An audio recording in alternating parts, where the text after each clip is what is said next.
More than 13,000 mostly Haitian migrants have crossed the Rio Grande into Texas and are now living under this bridge. Would you look at this?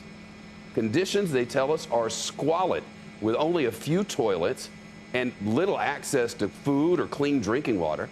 NBC News has learned the Biden administration is planning to ramp up deportation flights back to Haiti over the next week to deal with the surge. Think of that. Homeland Security officials say most of the Haitian migrants came from South America, where they've been living for years. Of course, deporting these migrants would mean sending them to a country in turmoil. Natural disasters have ravaged Haiti, and it's in the midst of an enormous political crisis after the Haitian president was assassinated. NBC's Morgan Chesky at the bridge in the small border town of Del Rio, Texas. Morgan, I've been watching there all day. They won't let you anywhere near them.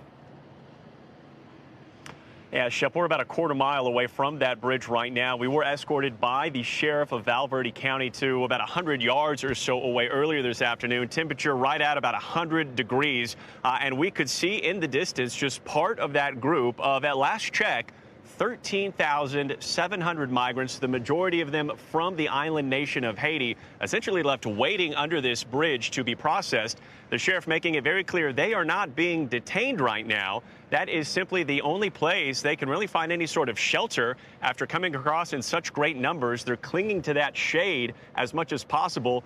Very little food or water. We know there's only a couple dozen bathrooms there for a massive crowd. And I'm told that a staff of about 100 state personnel, including paramedics, trying to do whatever they can there.